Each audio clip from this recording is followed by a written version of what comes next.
Move my mini drinks down. How are you?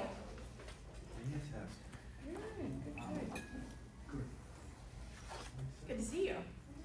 Happy June. Yeah. Thank you for carving out time to be here today. I feel like today's conversation is one of the reasons that led me to even wanting to have a carve out community like this, because life events happen and you start to think about things, you start to think about your future in a different way, a way you've never thought of it before. And sometimes that's an illness, sometimes that's a death in the family, it could be divorce, it could be anything. And all of a sudden, your plan that you thought you had, or maybe you didn't have a plan, and now you know you need a plan, such as myself, then you start thinking about how you're going to pay for your future, how you're going to pay for your health. And Betsy, would you mind putting it on today's? Mm-hmm. We just figured out how to loop the PowerPoint, and we wanted to showcase some of our education partners in our PowerPoint presentation. So we're just trying to do a few little things, and thank you for doing that. My name is Leanne Balta with Century 21 Sheets, and Betsy and I help families downsize. We actually help families, all things real estate related, but we have specialized in the last few years in seniors that downsize because as we get older, we have more needs. We need more time, we need more attention, and we wanted to create an organization that did that for seniors. So that's Betsy and I. And as I mentioned, we carved out this space in this afternoon to be able to have these conversations with different topics, complicated topics, and I just really appreciate you being here today. Before we get started, I just want to do a few little housekeeping items. Most of you know it, but a few new faces. So in your seats, you have a handout to take notes on today. And our goal today is that you pick up one nugget, something that you want to take action on, because there's a whole host of things we could be doing, but just one thing that you pick up from today and that you want to take action on. And then the blue sheet is our survey, and that's sort of our payment for the end of the day. That's sort of the feedback that you give us on how to improve, what you want to hear, things that keep you up late at night. Those are the types of things that we want to hear. That will make this program continue to be better. So don't forget to fill those out. And Miss Beth, our lovely assistant here, she will pick those up on the way out. So if you could have those for her. Any questions before we get started? All right. I'd like to take a moment to introduce our education partners. So without them, Betsy and I couldn't be here putting on this program for you. They help with all education. I guess what I want to say is they're the people that I call when I have more in-depth questions that I need to ask. And it is my hope that they will become your trusted advisors as well. So if you hear something that you like today, I want you to stop by and meet them and get them in your phone so that they can get you one step closer to where you need to be when you have a question or concern. Okay, let's start with, JJ, you're an education partner. Sure. Tell them about yourself. Yes. Yeah. Hi, my name is JJ Nance. I'm with Home Instead. We do caregiving and personal care services at home. So anywhere from a few days a week all the way up to 24-hour care, whether that's in a physical home, an apartment, or a living community. Our caregivers meet you where you're at with housekeeping, meal prep, errands, transportation, bathing, dressing, toileting, Alzheimer's, other dementia support as well. So that's what we do. Thank you for being here. Thank you. He's often there answering questions that I have about certain things, so thank you for that. And then Miss Katie. I'm Katie Maynard. I'm with Barrett Financial, so we're a mortgage lender, and I really work with people to help you take the equity that's in your home and use that in a payment not required or payment optional mortgage that can help finance your end of life needs or aging in place needs without requiring a mortgage payment. Thank you. And Katie helps with other lending products. And others as well. Yeah, Yes. One of the things that I like about being able to call Katie is telling Katie, like, this is the situation, this is what's happening.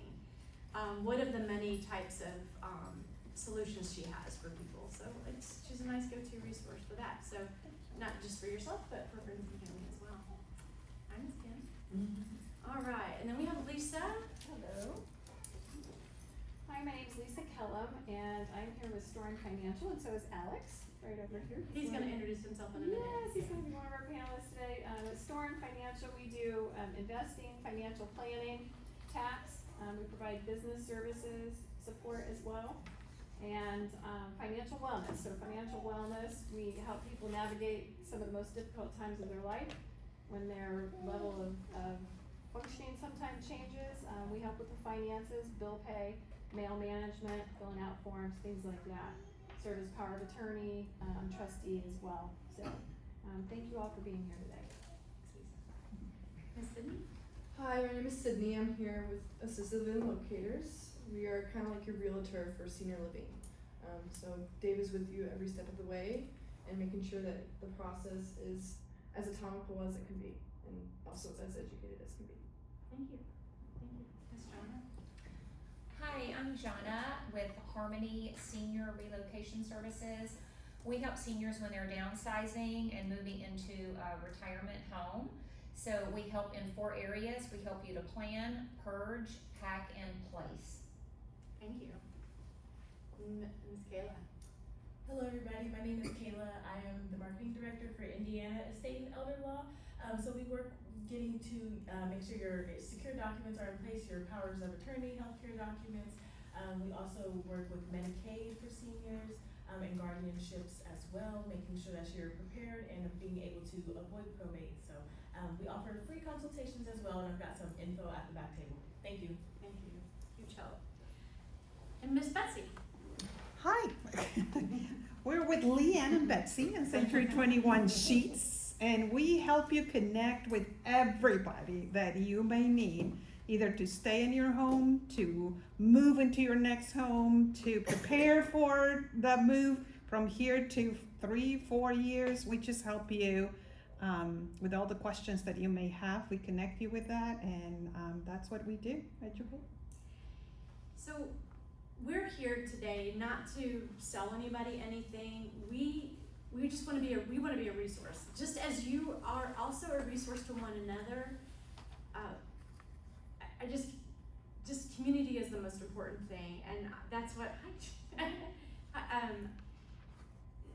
just want to be clear about that. I want to make sure that that you feel like you have the great resources around you.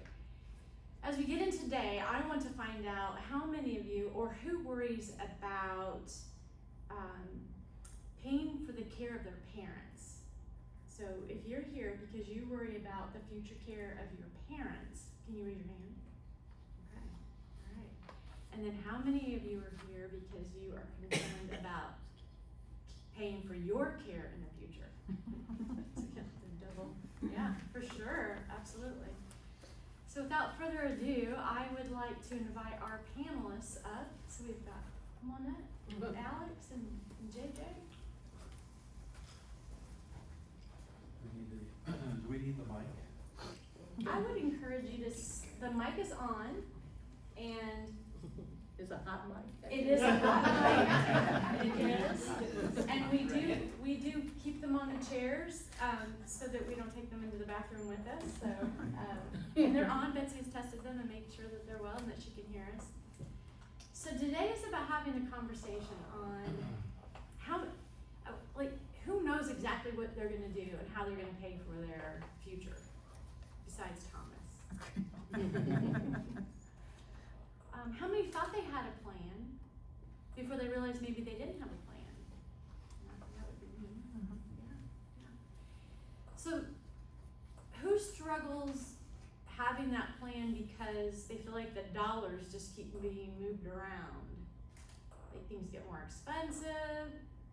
They're paying for things you didn't know you were gonna have to pay for. You didn't even know that was a thing. So today is just to have a conversation. We're gonna talk for a little while. We're gonna ask some questions of our panelists. I'm gonna try to not get too much in the weeds, which is gonna be a little bit of a challenge. We are all unique, and so I wanna keep it at a fairly high level.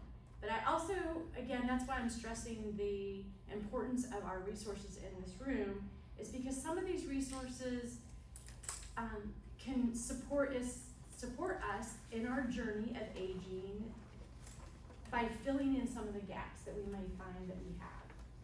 And so without further ado, please introduce yourselves to our friends today, Ms. Pamela. Good afternoon. My name is Pamela Perkins. I'm an insurance broker specializing in Medicare, but life and other insurances as well. I also am a community advocate where I like to help our individuals as I come across them that might have a need for Medicaid. So as we do a consultation or talk, sometimes I find out their economic situation is a little bit more challenging and that they actually might qualify for Medicaid. In that instance, I help them with that get started on that road of helping and try to guide them with that as well. Yeah, and then kind of steer them again. We know that Indiana State and Elder Law has some help with that from an attorney perspective. So working with one education partner may lead to another education. Just about, again, getting you one step closer to where you need to be. So thank you for being. I've listened to her speak before. She's very passionate about what she does. So I was excited about having her come and speak with us today. So thank you for being here. Thank you. And JJ. I already said Yeah. hello, but I'm JJ with Home Instead, and this is my favorite part of the job, is just empowering our older adults in the community, but also their children who are part of the decision-making process. So appreciate Leanne bringing us along on this journey, and I'm happy to learn from you guys as you continue to learn from us as well. So thank you for being here. We need more of this in our world, because so many families come to us in crisis, and we're scrambling to figure out how to help on a whim's notice. So commend you guys for being here, taking the time out of your day to be able to sit down and learn a little bit to prepare for your future and for your loved ones as well. Yeah, it's not just about us in this room, but about our friends and family that are going to more than likely need one of us in this room. Yeah, Mr. Alex. Well, good afternoon. I am Alex Kirochenko, and I work with Store and Financial. So splitting my time with meeting mature clients who are in need of assistance for planning for retirement and or long-term care. But I also do taxes and investing. So what's unique is that I'm able to have those 3 or 4 different types of conversations without having to have my client go, well, you really need to go talk to Bob, your tax guy, and he'll tell you what I can't tell you, but I can. So that gives me kind of a unique perspective that I'm able to have all of those conversations, as opposed to, well, talk to your financial advisor, talk to your long-term care insurance person, or talk about how your taxes will be impacted. So being able to meet with clients and having that overall conversation really works well for the person on the other side of the desk, because they're not going to have to play the telephone game between me and another person and another person and another person. So I'm so glad that we were invited to come and share our knowledge with you all, and hopefully we're able to address the questions that you have. If not, we're always available afterwards. Thank you, Alex. Yeah, there's some things that I've been learning as on this journey, and again, estate and elder law. It's a wider umbrella than just estate or elder law. So having them together, and the same way with store and financial, there's that planning and that tax, and then there's the wellness. So it's just nice when you find those kinds of unique situations or resources. So appreciate you being here. So we know the care is expensive, right? And it can be confusing, and when you're confused, it can even add to the expense. So today is to talk about that and to help equip us to see what some of our options are. So thank you again for being here. And we're gonna start with JJ. JJ, well, and just make sure you know that I'm gonna ask some questions, and then I'm gonna open it up for you to ask some questions. So that's what your worksheets are, to kind of jot some things down, so you don't forget them like I would if I didn't have them written down. So JJ, families often come to us in crisis, you've mentioned that, and when we meet as a group of resources, getting to know each other and what each other does, we do often talk about how to handle situations in crisis, and if we could just get to people before they're in crisis, it can save them and their families from a lot of stress and expense. JJ, tell us about maybe some of those early signs that we see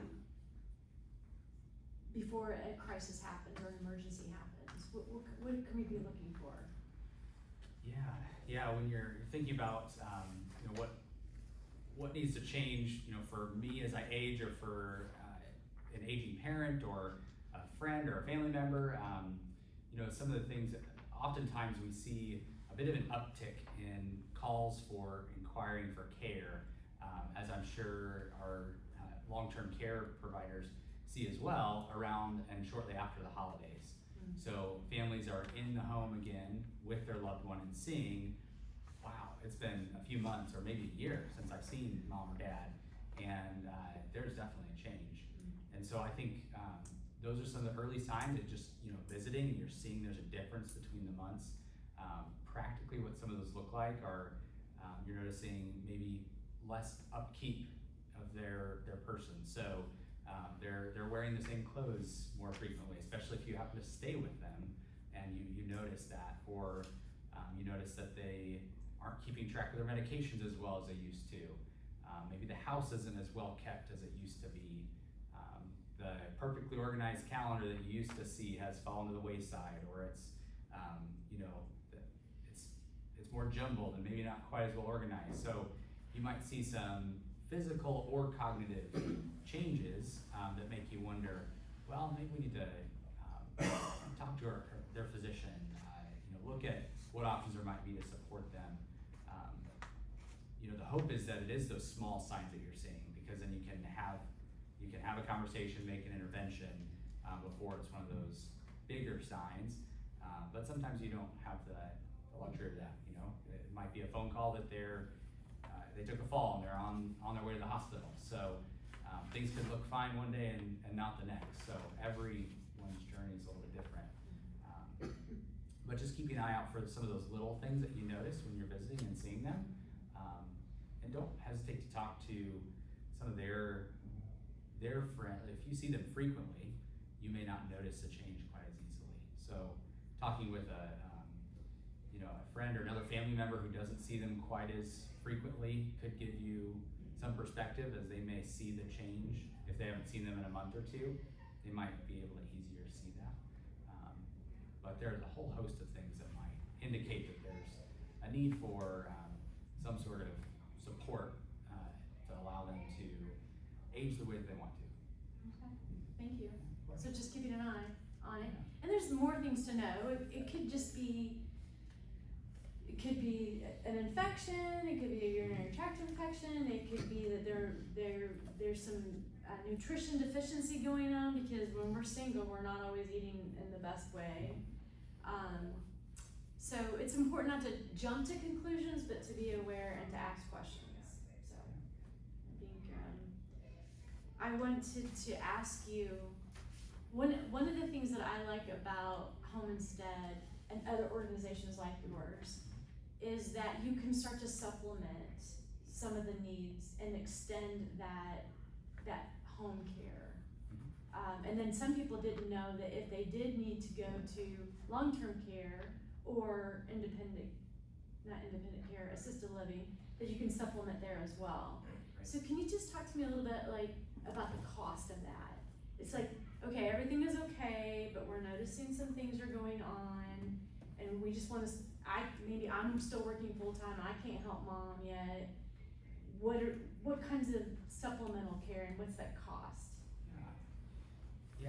I'll kind of cover the three main living options that people fall into. So when you look at-home care, which statistics say that over 80%, close to 90% of people would like to age in place, and that's not always possible for everyone for a variety of reasons. But when people look at the at-home care option, you have several different choices when that comes, and they have varying costs. But the typical, if you look at a home care agency, so if you want a professional licensed agency that's gonna provide you caregiver support, it's typically billed on an hourly basis, and that's one of the first questions we get is how much does it cost? So the average kind of range you could expect is about $32 to $45 an hour, depending on the care needs, your location,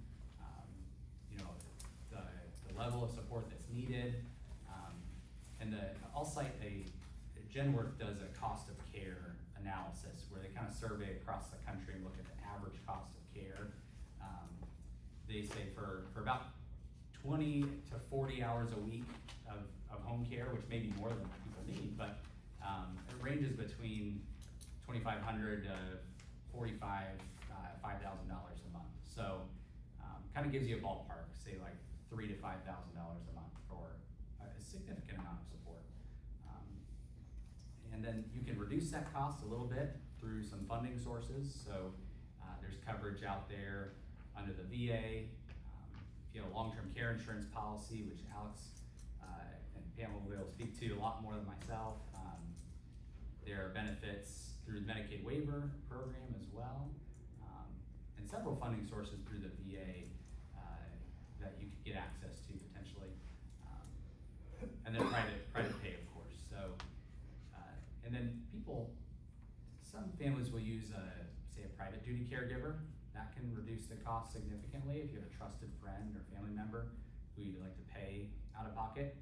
That's obviously going to be less expensive than an agency, but that comes with its pros and cons as well. When you look at more of an assisted living setting, they say the average cost there, kind of monthly rent per se, according to Genworth, is about $4,500 a month. There might be some other costs associated with that, but there are also other costs associated with staying at home. So you may still have a mortgage. You might have, of course, you're going to have utilities. You might have property taxes, other things that you're paying for when you're at home too. And you have a tool for that, don't you? Don't you have some sort of tool that helps them sort of pull out all the hidden expenses of aging at home? Mm-hmm. I thought I remembered you having something like, some people are like, oh, my mortgage, but it really adds up when Sure. we're. Yeah, it can. Yeah, we have a kind of a cost of care guide that will cover some of these dollar amounts too. If you guys are interested in that, I'm happy to take down your info and just email it over to you. Or Leanne can get it out, whatever's easiest. So so that's kind of the assisted living side, and then some people fall more to the heavier care, more of a skilled nursing setting, is anywhere between about $6,000 to $12,000 a month. So those are obviously more expensive because it's a higher level of care, and they can go up from that, especially if you're in, say, a memory support unit, can be more expensive than that as well. But you kind of have pros and cons of all the different options, but that's kind of the landscape of the main living options people consider and what the cost might look like roughly. And that's essentially today, and I think he gave you some pretty conservative costs, because I think as the demand for these communities increase, it's obviously going to increase the prices. So there's only so much available, even though it does, like, once you start thinking about it and looking, it feels like they're all around, but there's quite a demand on those communities, and so as the demand increases, the prices will go up. So it's. I wanted to interject real please. quick, for the children in the room, for their parents. the new word is, or term is skilled nursing or skilled care facility. Don't say nursing home, 'cause No. it freaks them out. You know, And all right, you told me you wasn't gonna put me in the nursing home. Yeah, and Yeah, right, exactly. Yeah. I actually recommend for those of you who are children of aging parents that you get this book on how to say it to seniors. If you are a senior, close your ears. But it is closing the communication gap between And ourselves and our yes. parents, and nobody wants to live in a facility. So they're communities of people groups, and they're diverse, and they're exciting, and they can be exciting, and so I guess I would recommend David Solly's How to Say It to Seniors, just to sort of rephrase how we say things to our parents. So, Yes. so I like to use the word community. Okay. So, yeah. All right. Enough nagging about that. Alex, let's ask you some questions here. I wanted to ask you, when children first say, when they first start to figure out, like, how are they gonna pay for mom and dad's care? I mean, do you ever hear that? Sometimes, usually, it would be the parent who's saying, my concern, I'm in my mid-60s and I have concerns about, being in an assisted, facility, and looking out for that. They're usually kind of winding down because their parent had just gone through that process, and so they're either really gun shy about the impact on how it impacted their parents, and so they're really, really, really interested in making sure that they're not a financial or a medical time burden on their adult kids. So I might have that the person you're asking about just had their parents either had finished and had passed after leaving the assisted living, and they've got kids in their 50s, so I'm talking about the 60 to 75-year-old person. There are quite a few different opportunities to fund long-term care, and it really kind of depends on the assets that they may have been acquiring over the last number of years. Be it using long-term care insurance, be it using their the cash value of their life insurance, maybe even a reverse mortgage, if they found that they're unable to have those types of assets. So by working with myself or others like me, we're able to ask those questions to better understand what their fear is and how they can then cover those fears with their assets. So being able to have these conversations more than 6 months away from the event really gives them options. So I really hope that as you're in the room and you're thinking about it, at least have those conversations now, even though it might be 2 or 3 years from now. At least you'll be able to have a plan in place just in case. Okay. Yeah. How long would you like to have in advance? Well, at least 10 years would be ideal. We're able to move some things around for them so that, again, as I have conversations with clients, be it where they're gonna pull the money from to pay for it, because different monies have different tax implications. And by being able to shuffle monies from one account to another 5, 6, 10 years before the event, I'm not so worried about their tax implications, because, for instance, if I need to pull $100,000 out of my IRA account, and this year because of long-term care needs, but previously I was only pulling $60,000 out to live on, right? So my spouse is still thinking about the $60,000. Well, I now need to inject an additional $100,000 into our life income items. So now, rather than being taxed at 60 grand, I'm taxed at 160. And that's just to be able to cover the cost of the spouse that needs that assistance. So having these conversations early on really gives us the opportunity to make sure that you have items in place so that when that does arrive, it's a smooth transition. You're not scrambling, because once you're scrambling, then you lose the sense of time and you just need to fund the emergency. I don't want you to have an emergency. I want you to be prepared for when that time arrives. Is this what we talked about, like sequencing? Or can you tell us about that sequencing of assets as you start to think about retirement or not Right. retirement, long-term care? So yeah, so like I was saying, that you might have a IRA account, you may have an annuity, you may have some money in a bank account, and so now we have to decide where we're gonna pull those funds from. And knowing those accounts on the front end and either shifting them prior to when the need is, because again, if I need to pull $100,000 out of your IRA account, I'm gonna tax you on it. And again, those of us that are on Medicare Part B and D are familiar with the IRMA limits, right? So if my income is greater than 219,000, well then I'm on the next tier of Medicare Part B premiums. So your spouse might be in a Medicare facility, but the Medicare or the spouse outside of that, their rates for the same type of care has now increased. It's always there's a 2-year lag. So I always get the question, hey, my Social Security just went down. Well, no, it didn't go down. You just had a lot of income 2 years ago, and this is how it's been adjusted for Medicare Part B premiums. So those are all factors that need to be considered so that you're able to take care of your loved ones. Because nothing's worse than explaining to them a very large tax bill March of the following year when this happens. That sounds complicated, doesn't it? I guess that's why you take care of us. Yes. Okay, and it's different because everybody's savings look different. We've all been taught different things to do and. Right, yep, that's absolutely, so depending on if all of your money is in pre-tax IRA accounts, again, I'm kind of beating that one up, that's what is where your income is coming from and that's what you're gonna be taxed on, so. Oh, how Social many of you Security- were just taught that? Like everything goes in those pre-tax accounts to Yeah, keep from paying taxes?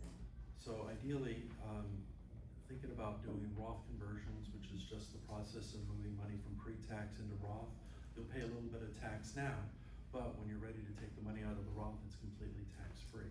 So those are the ways to start moving, because if if you were in the workforce and were contributing to 401ks before the Roth became available, I would suspect a large percentage of your retirement assets is all pre-tax. So there are different avenues, and being able to have a conversation with somebody like myself will be able to help you navigate where you need to go, and being able to talk to you about your taxes as well. Thanks, Alex.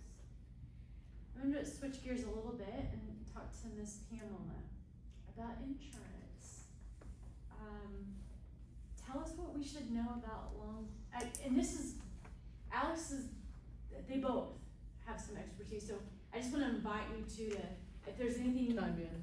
Chime in, extend the conversation if you have something to share, absolutely. Okay.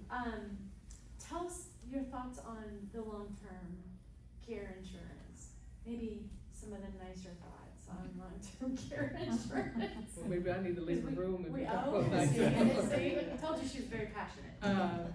Actually, yeah, cause, actually it was my daughter's grandparents had an incident when Papa got sick, and, they thought years ago they had been paying in for like 20+ years of long-term care.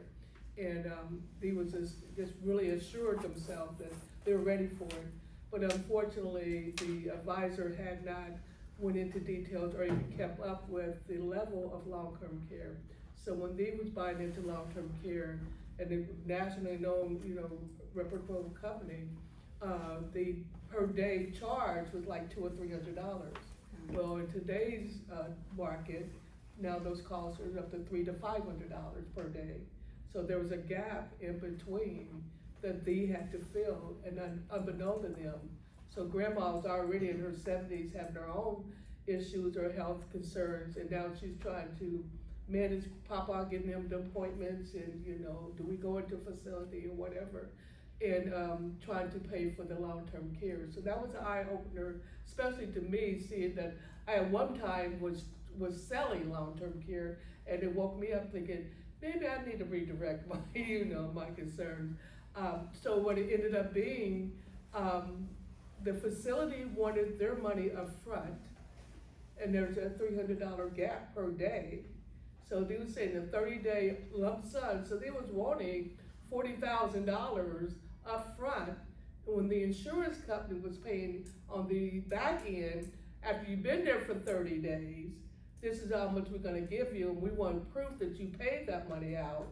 So this is grandma at 70, trying to balance all this, faxing forms over and everything, so, you know, so she's having to pay $40,000 up front, $40,000 up front, but only getting reimbursed $20,000, you know, $25,000, so that gap.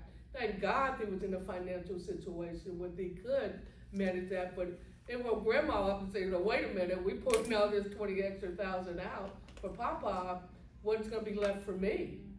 So it was just really a mind, and they just realized they don't have enough, even though $1 million yesterday is not $1 million today or tomorrow. So that really was an eye opener to say, is long-term care really the best solution for us? You know, and that's where it kind of came down to where, and unfortunately Papa just really, you know, he could have extended his life had he continued to do other medical things, but he realized it was a burden on grandma, and that it was gonna be, so he made choices, you know, and life is about choices, thinking, you know, let's not keep dragging this out, knowing this down the road at the end of the day is still gonna be end of life. So they just decided, you know, let's just he decided, I'm just gonna live life to be comfortable and just make sure that grandma was set well, you know, after I'm gone. So that's what the long-term care is. So you really got to think about it. But Alex and I, we kind of talked about making more of a rider a part of your insurance as opposed to having just a long-term care policy within itself. So there's some other things you can do and other juggling, but you do have to wake up. The rules today or yesterday are not the rules of tomorrow, and the estate planner would definitely be able to help you, and you got to keep up on it. Oh, I did that 3 or 4 years ago, we're good. No, no, we're not, you're not good, you know, and that's kind of segueing into Medicare. No, it's changing literally as we sit here. Legislation is being decided as we speak, literally, and the insurance companies are making decisions and turning in their bids or their costs to the CMS, which is Center for Medicare and Medicaid Services, of what they're going to be charging for next year. And I have to continue to remind individuals, insurance companies are not in the business of losing money. So let's not be confused. So as Medicare prices go up, as we age, you're not expecting us to live as long as we are. I often share, and I with Leanne had the opportunity to meet grandma's 101 now. Yes. She turned 101 on May 20th. Wow. And so life. She came last year with one of our seminars on her birthday. Yes, yes. So grandma's still kicking in there. She has had to move, she moved into assisted living because she got tired. She was independent living, she got tired of cooking for herself, so she moved over to assisted living, but got spoiled. I know, it's not funny. Grandma was spoiled. Grandma, you gotta get I don't feel like going to the dining room right now. But, so now she's unfortunate, it's a skill, we had to change that. Somebody said nursing home and she freaked. Oh, yeah. So that's why I learned that. Well, no, you're going to a skilled facility, Grandma, and we're gonna learn how to walk and get up again so you can go to the dining room and get your strength back. So that's a lesson there. Exactly, where she sit there and they was just spoiling her. One of the girls from the assisted living came over to the skilled nursing facility, just checking in on Grandma, you know, so it goes on and on. But those are real life things when you try to tell them, and they can't make you do what you don't want to. Grandma, you're gonna go, no, I don't feel like going to the dining room today. Well, I'll get there, Grandma, we going. You know, this is, you know, they might say that, but I'm saying you're going. And people say, well, she's 101, I don't care. I know she can do it. She needs to do it, you know, keep her mind sharp. So again, that's just where we need to really keep up with individuals. And then with the Medicare changing and Can you speak to that? Because you shared some things on the phone with me. Yeah, Yeah. yes. So we need to be aware of, not, and again, to your point, we Okay. need to be educated, we need to Yeah. understand what's happening. But there are Yes. some things that, like, this whole concept of spending down, I mean, do you wanna talk about any of that? Do you, See, that spin down, okay, just back up. A couple years ago, when COVID ended, Medicaid for the state of Indiana had a bill that no one realized until it was after the fact. It was $1 billion for Medicaid. That's the income ran insurance. That's the welfare or whatever, whatever term people understand it or realize it is. The state legislator freaked out. They're like, $1 billion for poor people? This is, be real, this is talk like it is. It's like, no, we're not putting that type of money out to the poor. So they mandated, they put out for bid, the Medicaid, program, and now it's being, ran by 3 insurance companies, United Healthcare, Humana, and Anthem. And like I spoke of earlier, insurance companies are not in the business of losing money.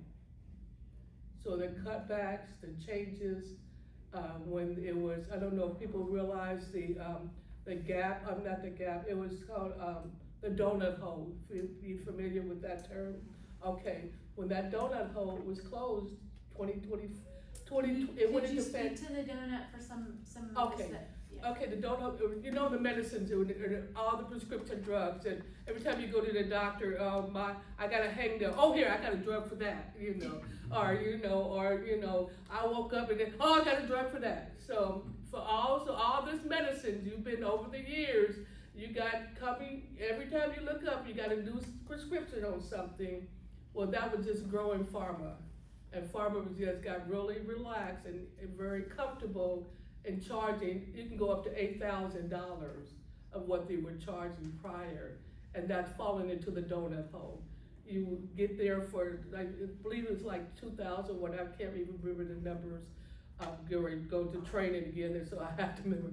Anyway, so you usually be up to a certain level, and when your drugs got past that level, you'll fall into a donut hole. And you'll have to pay the cost of medicines up through that point, up to $8,000. What happened was, administration said elderly was making choices between eating, paying their rent, taking medicines unprescribed, however, and it's like enough is enough.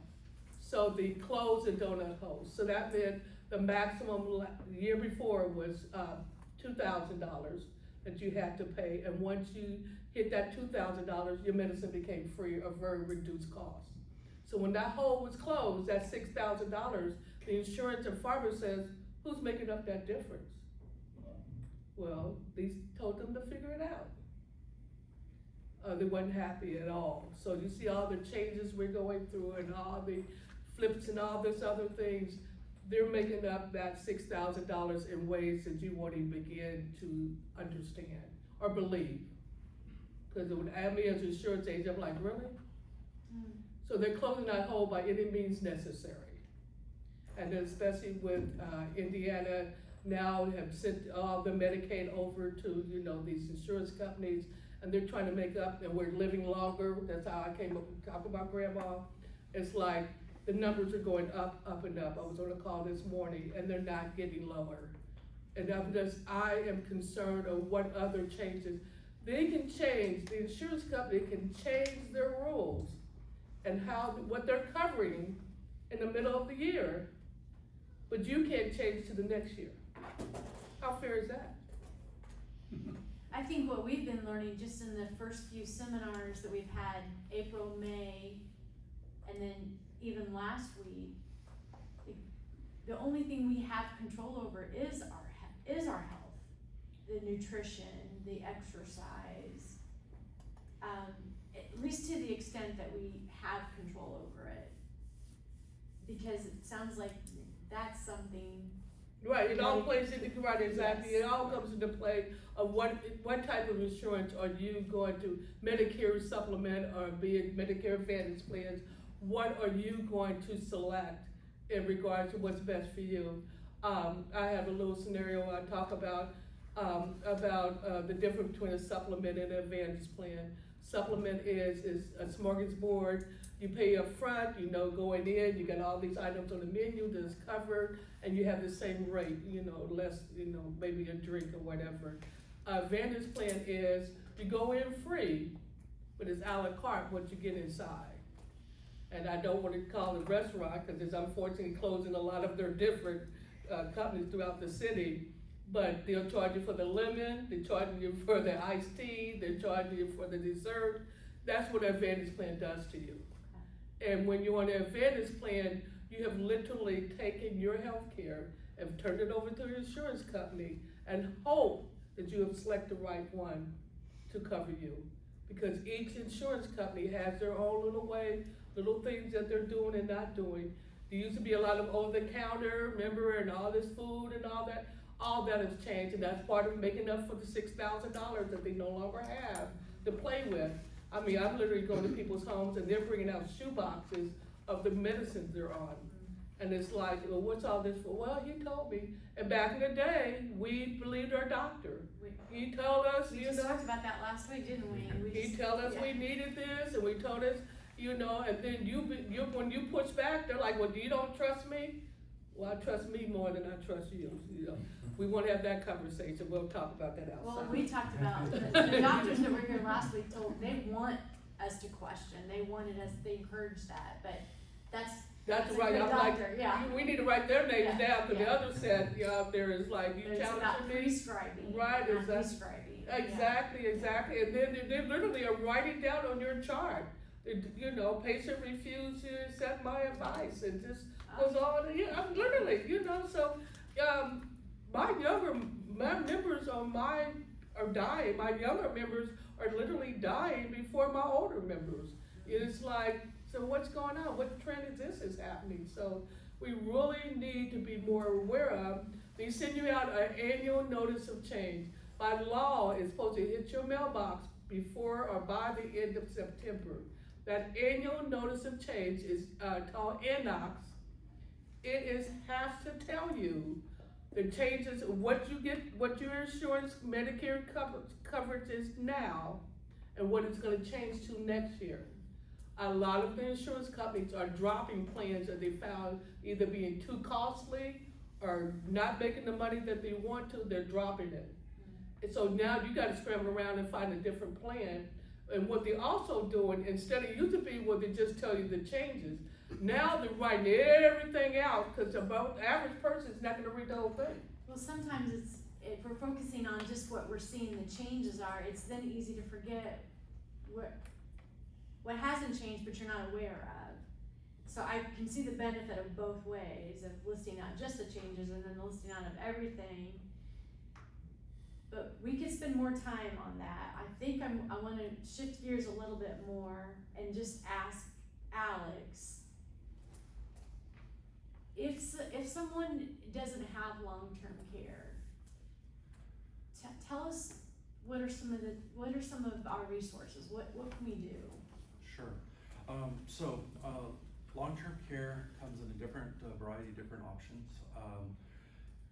Ideally, if we were to have a conversation, we would look at what your needs are and when we think we're gonna need for our expenses. So what JJ was sharing with us was about $4,000 or $5,000 a month in coverage.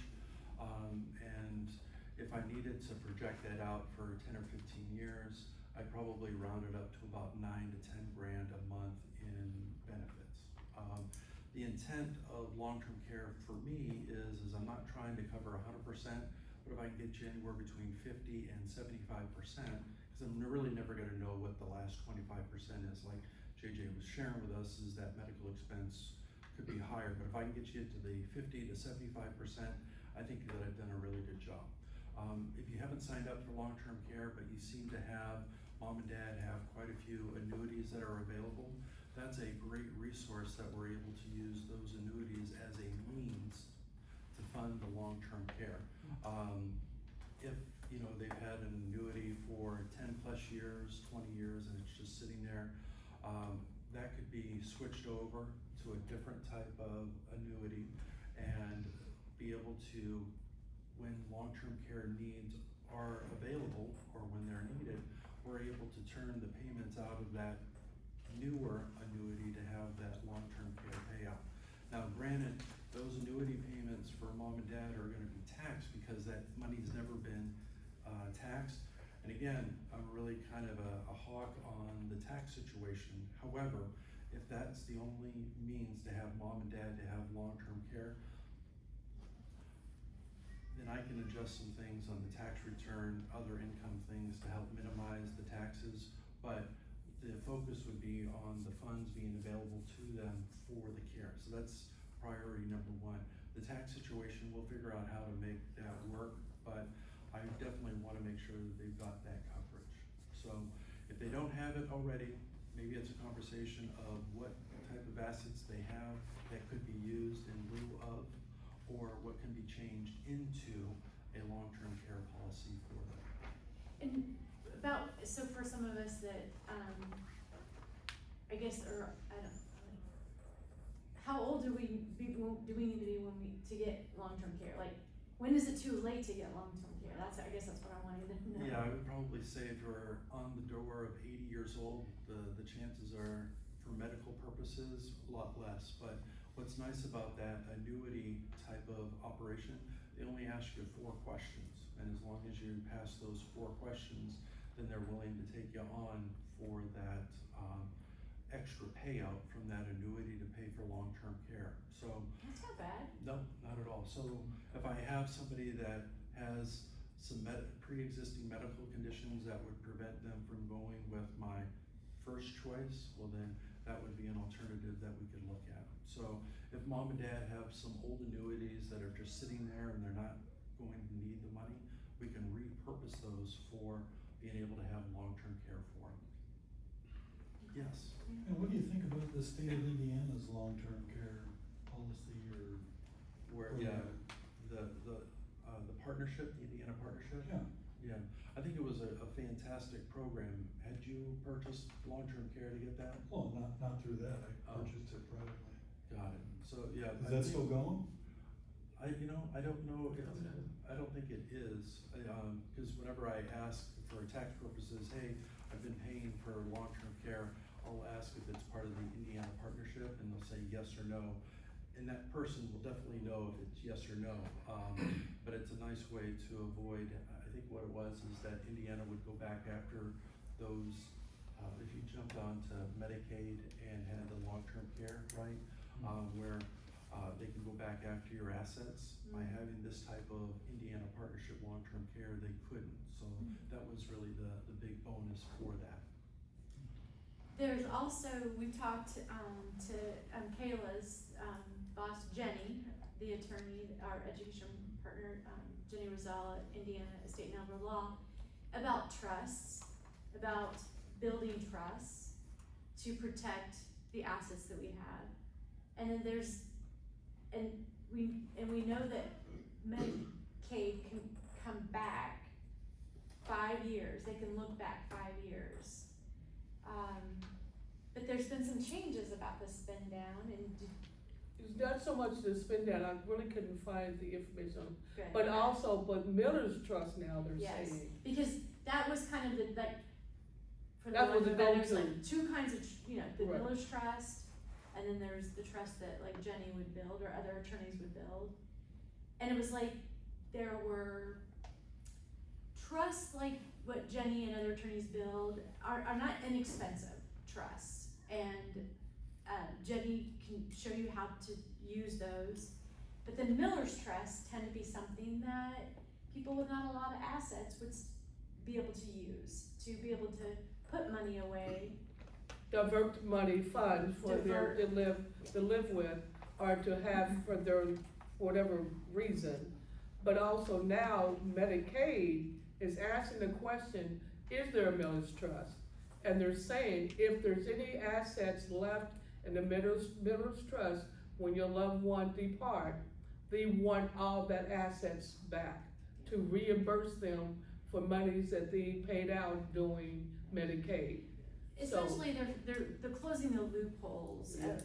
where we're finding the money to get reimbursed for the money put out, which, again, to your point, they're not in the business of losing money, and Indiana Medicaid is trying to figure out how to get some of that But any money needs, back. that's right. Yeah.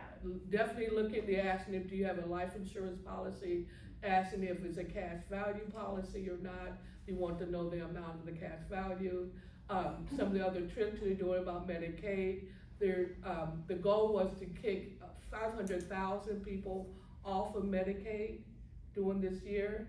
And they're literally, I've seen them, they rather cut you off and make you prove that you qualified as opposed to giving you time to put in the paperwork or do whatever to keep it going. So Right. they can cut you off for 30, 45 days, so you don't have any coverage for the Medicaid part, and they're charging the 202 is $202.90 for Part B premium, and they're charging you, so a person's already only making $1,300, they're taking $202.90 out of their Social Security check and making them prove that they actually qualify for Medicaid. They do reimburse you, but it's a couple of months down the road to get that reimbursement. So the minute that happens to my members, I'm on the phone with them, I'm walking them through the process, I'm telling them, I just spoke to a group of guys that was incarcerated, they coming back into society. I'm telling you, do not cuss them out in Medicaid. These are people that can help you. You might be as frustrated and as whatever, and they tell you it takes an hour over the phone.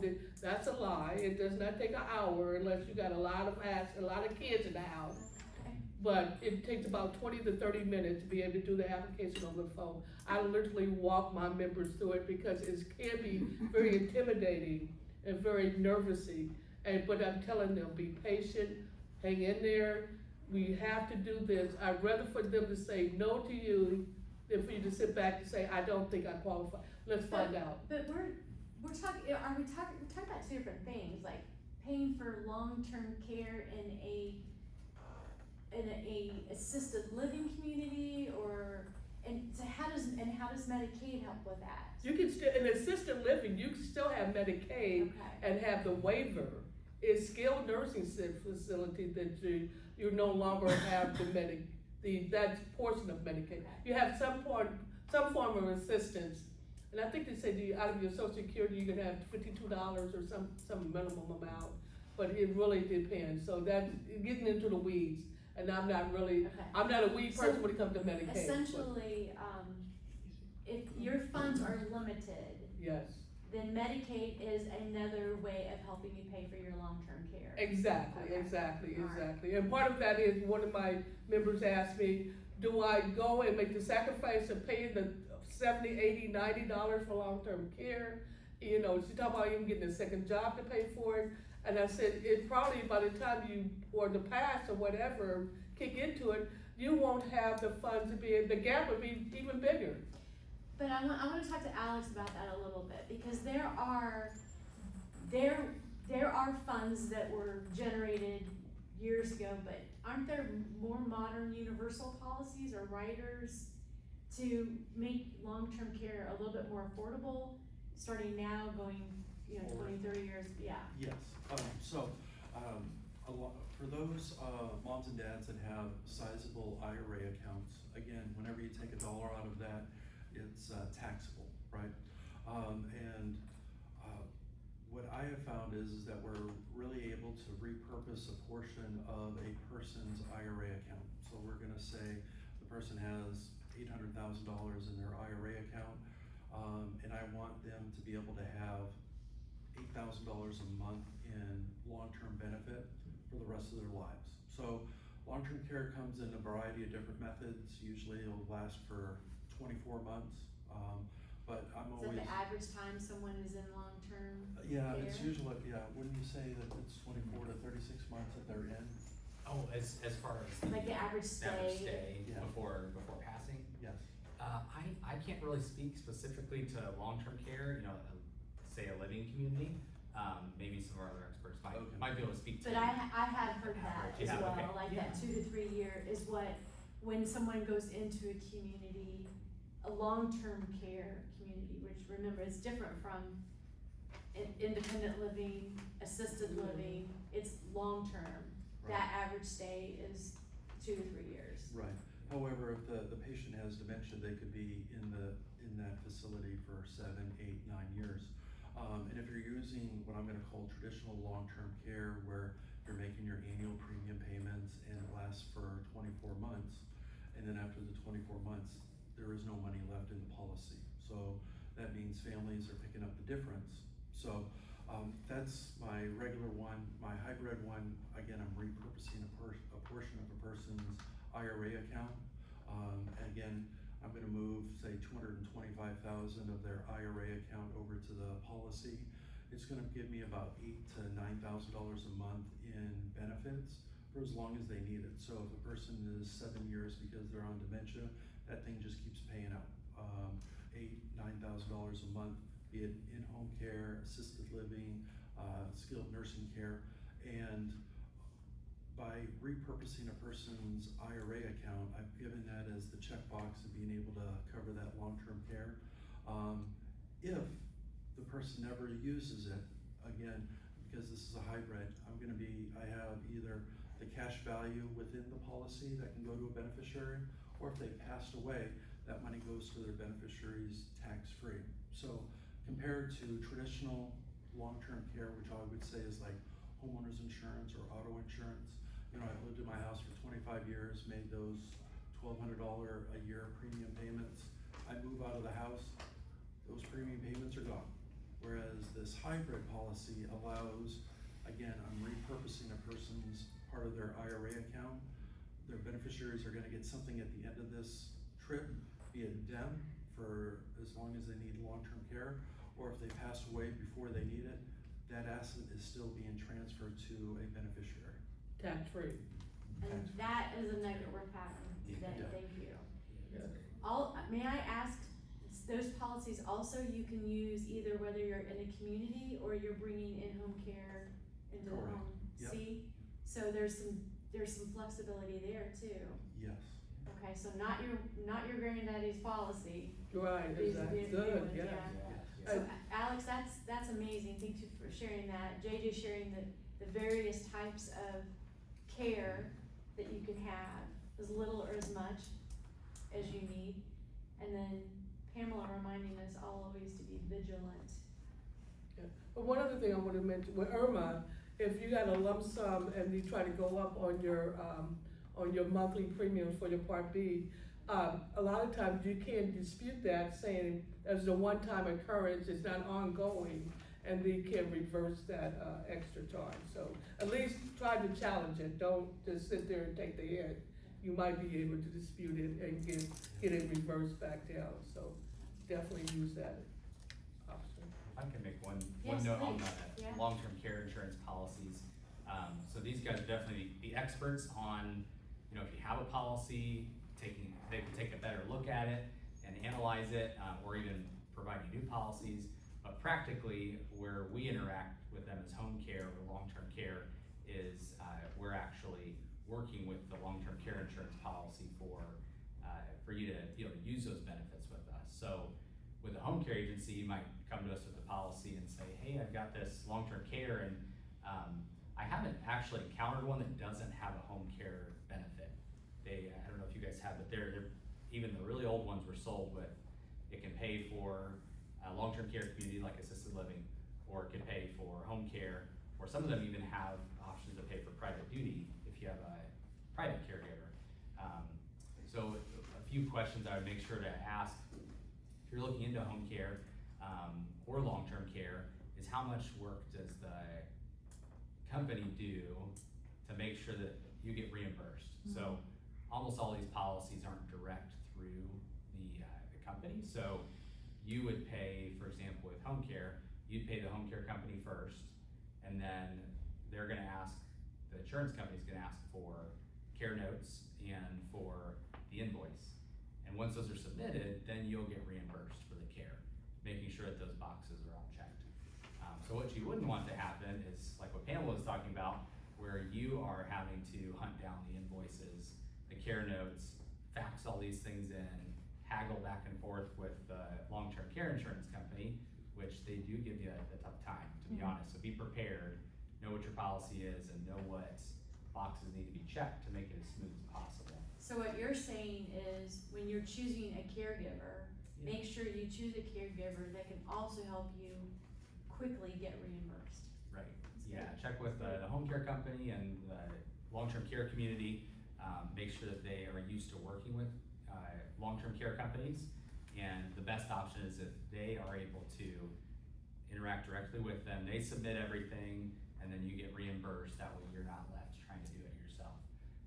So those are good questions to ask, and understand what your kind of daily maximums are and what the maximum lifetime value is. They're typically designed to pay out a daily maximum, and then also you'll reach a lifetime maximum based on the policy. So things to look for, but glad to hear there are all those hybrid models too, that it's not too late to buy long-term care insurance if you're 60, 70. It's gonna be more expensive, but there are options, so. Good. Now we've come to my favorite part, and that's where you get to ask your questions. Okay, question for Pamela? Yes, sir. I got a Medicare supplemental. I just got a note from my hospital company. They're banning pretty much all the people in my group that I go to for medical care. As of August 1st, I will no longer be under their care insurance-wise. Is there something, I've looked into this, and it's like a union negotiation right now. They're negotiating, the company's negotiating, the insurance company negotiating, they're trying to get the best thing for each person, but I know it's not gonna be here, it's gonna be up here. Is there anything I can do besides just, if nothing comes along after August 1st, and I need a doctor, do I just pay the extra premiums for the rest of the year? And, cause I know I can't sign up again. Well, that's one of the questions at this point that I believe is special enrollment period. So we can look to see if you might qualify to be able to switch to a different carrier during the special enrollment period. But you're saying, or do you actually have a supplement, or Yes. do you have an advantage plan? There's a difference. I think it's the Advantage plan. Okay, with the advantage plan, then you can look at a special enrollment, but with supplements, you can go anywhere Yeah. with a supplement, as long as you take Medicare. But yeah, with the advantage plan, and I believe you're speaking of UHC, they're kind of having a dispute with Ascension at this point. They're duking it out. I don't know who's gonna, anyway, it's not gonna be pretty for nobody, so a lot of people. I realize that. I mean, once I called a gal who I know does this work, on sideline, and just a friend of mine, she goes, it's like a union negotiation. Oh, yeah. You got these guys here and these guys here, they want a lower price, they want a higher price. So we're gonna go back and forth. She goes, it might come down to July 29th before. Oh, yeah. It possibly And could. I went through. But that's several- very stressful for you as an individual. But Yeah. again, you have Medicare, Yeah, and hopefully, and that's why I signed, 98% of my members are on a PPO plan. yeah, PPO says you can go in or out of network, you have that yeah. issue, you don't have to that's what I wait got, for yeah. pre-authorization. And those are the reasons why I make sure that if you wake up in the morning, you got an issue, I don't need to wait for you to give me permission to go get help. So that's why, so you can, if you got a PPO plan, you should be fine, where you can go to anywhere else, you don't Yeah. have to worry about it. It might cost you a little bit more, but you'll still won't have network issues at that Okay. point. But yeah, but United Health can just be very honest and frank, they have been able to cut providers' costs down to very little. I mean, more than most of the average bear. And the providers are waking up and saying, no, enough is enough. You know, we're not even, some of them don't even have receptionists at the front desk to be able to schedule because the costs are so, Yeah. deeply cut. So at some point, somebody had to push back, and that's what we have. I don't know if they're trying to get the consumer involved or what, but don't stress. Preferably, and I'll be glad to look at your card to see if it's a PPO, but that's why you want to look at the difference between an HMO and a PPO. Okay. Provider preference and health management organization, for a reason like this. You've got to have choices. Good, yes, Gary. Yeah, in terms of settling the estate of someone who used Medicaid for long-term care, nursing care, end-of-life, care, what is the order of precedence and, you know, do ordinary creditors get paid first, or does, you know, how does that work? And what happens when there's no money? But there's, you know, $500,000 worth of long-term care expenses. So who is owed the money? The state, in your example?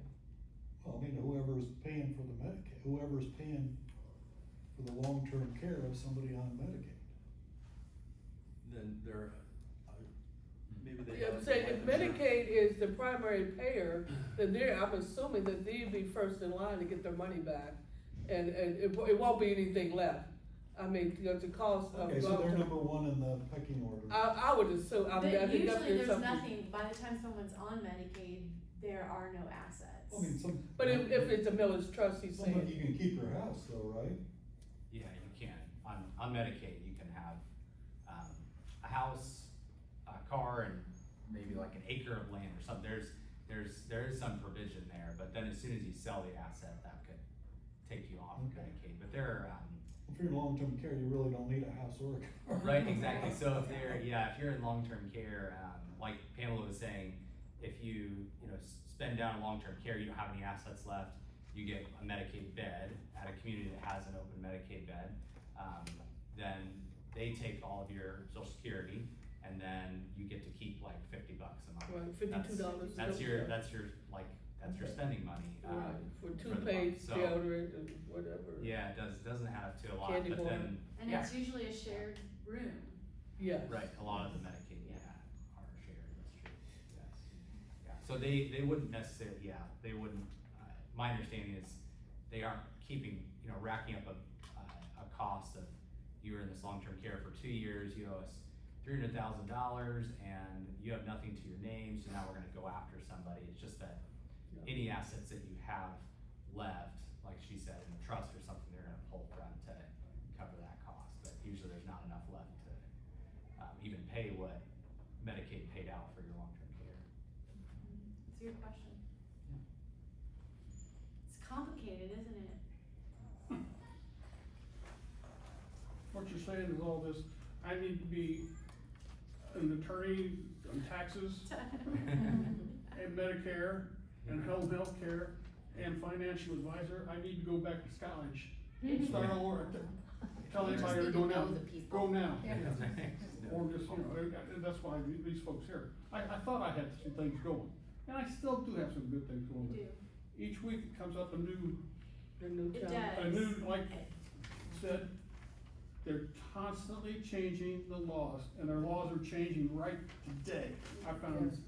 Literally, yeah. Literally today. Right, exactly. Yeah. And then unfortunately, they're cutting our commissions as agents Yeah, and don't want a non-commissionable. So the agents who have a moral conscience are still selling the plans that are benefiting the consumer and taking the hit. The rest of them are saying, I don't work for free, I'm not gonna talk about it, I'm not gonna sell it. And so you're kinda out on your own. So you pretty much have to interview the agent, do you care about me or do you care about your summer home? Just ask the question, and just to see what that comes up to be, so. But I thought it was very interesting that if your parents don't have a policy in place and you're concerned with how to pay for the future, that there are alternatives, and I guess that's the hope that I'm taking from today.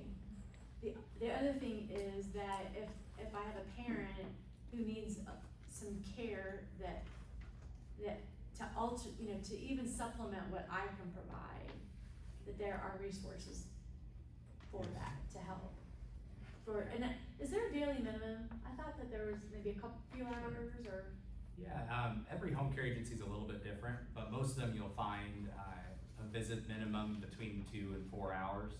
And then a lot of times companies will have a weekly minimum that they typically stick to. Typically 8 to 12 hours a week of care. However, there are usually options below those minimums. It just would be at a higher hourly rate typically, because we have to pay our caregivers more to come out for an hour-and-a-half visit because they're making the drive back and forth.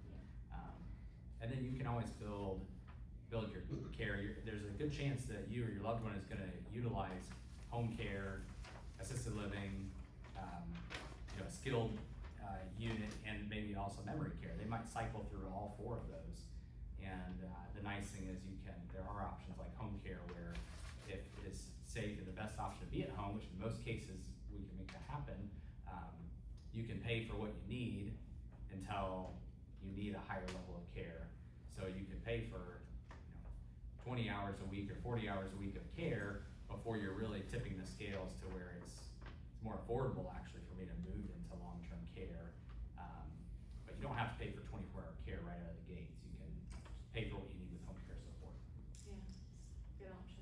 Let's not forget the hospice, I don't know if y'all read the news or whatever, the hospice community, providers are coming up with some very creative ways of trying to provide care, but they're very aggressive, so there's out there's options available, but, kind of take it, don't just jump into it, but they promise you a lot of benefits, a lot of them positive, but then their backside, you need to look more of the backside of what, they're looking to end their life, they wanna stay in there, they ain't trying to, mama's getting better, oh no, they don't wanna let her go, because you get paid. So, they don't want mama to get better, they want mama to drag it all the way out, so. Yeah, Katie. I just wanted to echo, I think, one of the things I love about this format that Leanne and Betsy have done is because it brings groups together. And so one of the things I would encourage, to your point, and to what they all said, something that just kept ringing to me today, is it really takes a team approach. And when you look at experts, so if somebody comes to me about any type of using equity or whatever, I'm gonna say, go see Alex, take my information and call Alex and make sure that it works with your financial plan. Alex is gonna say, talk to your insurance provider if you have current insurance and let us do, and then they're gonna come back to JJ and say, make sure that what we're building meets what you're going to need. And so don't hesitate to ask your team to be a team. Yeah. And if your current team isn't willing to be a team, get a new one. Yeah. I mean, truly, you need, Yes. and I don't think that will get easier as your parents, I've watched my grandparents go through this, and my parents aren't there yet. They're on they're in the I call it their honeymoon stage of where my grandparents have passed, not that that was a good thing, but they lived long lives, and so my parents are breathing a bit and helping me with my child. But I saw when they went through that, just the criticalness of having everyone being willing to partner together to bring a solution to you. And when you find really caring people, educators, they will communicate with one another, and they understand how working as a team is almost not only a quality of life for the customer, but it's a quality of life for them as well. 100%. So please don't hesitate to ask, hey, can I put you in touch with this person? Can we do a call or a coffee or whatever it is? Ask for that, because they should be willing to, without hesitation, and not just willing, welcome it. Absolutely. Thank you, Katie, for that. Appreciate that. Yes. Yeah, this is the RI account and RAS account, and if I have a regular RI account, I want to transfer to RAS account, how can I do it? How can you do a Roth conversion? The custodian that you have your IRA account and your Roth account with, you'd be able to work with them to transfer the funds. The question that I would have for you is how much can you convert, and how much is it gonna cost you in taxes? If you don't know the answer to that, you need to work with a tax person that will tell you what it's gonna cost you before you do the deal. Because I've had an instance where a gentleman had done the work on himself, and he had converted $140,000 from his IRA to his Roth. For a year? Every year. For year one, Oh. and then came in and said, why is my tax bill up? Well, your tax bill is up because you had your W-2, and then you converted 140 grand, and now you're in the 24% tax bracket. Oh, you mean I'm gonna be exposed to that tax? Yes. So you definitely wanna have that conversation with the tax person before you pull the trigger. Because they're literally watching what your threshold is, right? Yes. You just wanna pull out enough and stay under that tax Whatever tax threshold. bracket you're in, yes, That's why you have to have somebody really watching that every time you do it. exactly. I've heard that and I just now got that. Yes, you don't want that surprise in March of next year that you've converted $150,000 and it's gonna cost you $20,000 worth of taxes that you were unexpected. So make sure you make that decision and know that information the year while you do the transaction. So again, your money people talk to your tax people before you do anything. Very good.